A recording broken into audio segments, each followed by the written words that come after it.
வணக்கம் நண்பர்களே, இது உங்கள் ஆரிய கார்லிக் டிஜிட்டல். பூண்டோட ஆயுட்காலம் எத்தனை மாதம்? எந்த பூண்டை ஸ்டாக் வச்சா மார்க்கெட்டில் நல்ல டிமாண்ட் வரப்போ விலை நல்லா கூடும், நமக்கு செம லாபம் கிடைக்கும். பச்சை பூண்டு வாங்குறப்ப இடையில நமக்கு நஷ்டமாகாமல் இருக்க எப்படி பூண்டை பார்த்து நம்ம வாங்கணும், இதை பற்றி முழுமையாக இந்த வீடியோவில் பார்க்க போகிறோம்.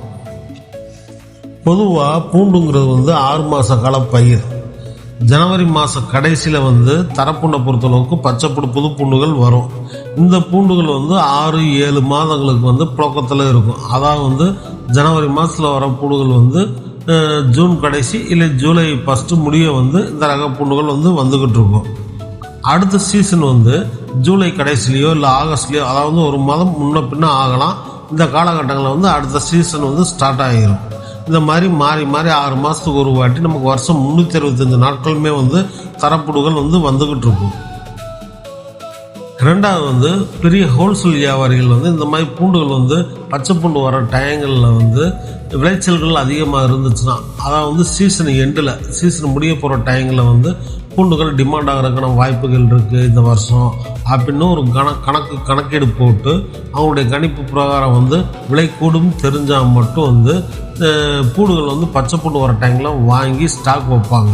அது இந்த மாதிரி ஸ்டாக் வைக்கிறதுக்கு தரப்பூண்டுகளை தாண்டி அவங்க ஃபஸ்ட்டு சைஸை செலக்ட் பண்ணுறது ஹிமாச்சல் பூண்டையும் மலை பூண்டையும் தான். இந்த 2 ரக பூண்டுகள் தான் நார்மலாகவே டிமாண்டாக தான் இருக்கும். இதில் பூண்டு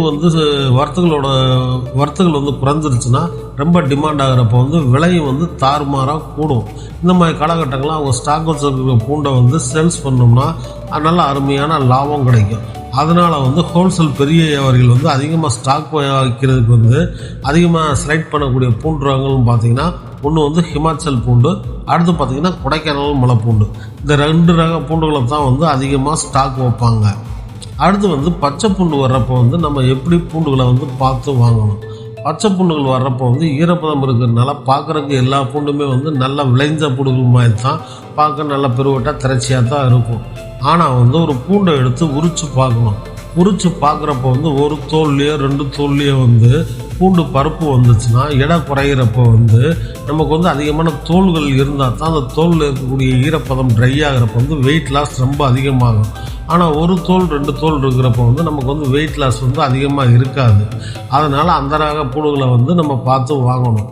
சில பூண்டுகள் உரிக்க லப்பர் பூண்டு மாதிரி வெறும் தோலாக தான் இருக்கும், உள்ளே பார்த்திங்கன்னா பருப்பு இருக்காது.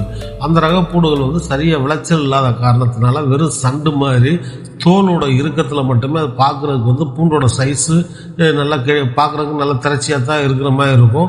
உரித்து பார்த்தா தான் அதோட உண்மைத்தன்மை தெரியும். அந்த ரக பூண்டுகளை லப்பர் பூண்டுன்னு சொல்லுவாங்க. இது ஒரு 10 பூண்டுகள் இருக்குன்னா அந்த மாதிரி லப்பர் பூண்டு 1-2 மிக்ஸ் ஆகி தான் இருக்கும். இந்த மாதிரி லப்பர் பூண்டு மிக்ஸ் ஆகிருக்குன்னா அந்த மாதிரி ரகங்கள் நம்ம பார்த்து நல்லா தெளிவாக கணக்கீடு போட்டு அந்த ரக பூண்டுகளை நம்ம பார்த்து விலை வச்சு வாங்கணும். ஓகே நண்பர்களே, இன்றைக்கி நான் சொன்ன தகவல் எல்லாமே உங்களுக்கு பயனுள்ளதாக இருக்கும்னு நினைக்கிறேன். வடுகுட்டியோட மார்க்கெட் நிலவரங்களுக்கு உங்களுக்கு பூண்டு எதுவும் தேவைப்பட்டுச்சுன்னா நீங்கள் கான்டாக்ட் பண்ணக்கூடிய நம்பர் 8886000637. அதாவது ஸ்க்ரீனில் தெரியக்கூடிய 8886000637 நம்பருக்கு கான்டாக்ட் பண்ணி உங்களுடைய தேவைகள் தகுந்த அளவுக்கு நீங்கள் பூண்டுகளை வாங்கிக்கலாம். ரெண்டாவது பூண்டு வியாபாரங்களை பற்றிய ஏதாவது சந்தேகங்கள் ஏதாவது இருந்துச்சுன்னா கமெண்ட் செக்ஷனில் கமெண்ட் பண்ணுங்கள். உங்களுடைய கமெண்ட்ஸுகள் ஒவ்வொன்றுமே எனக்கு அடுத்தடுத்த வீடியோக்கள் பண்ணுறதுக்கு ஒரு நல்ல மோட்டிவேஷனாக இருக்கும். உங்களுக்கான விளக்கங்களையும் எனக்கு தெரிஞ்ச அளவுக்கு கூடுமான வகையில் உங்களுக்கு நான் விளக்கங்களை தருகிறேன். ஓகே நண்பர்களே, நன்றி, வணக்கம். இது உங்கள் ஆரிய கார்லிக் டிஜிட்டல்.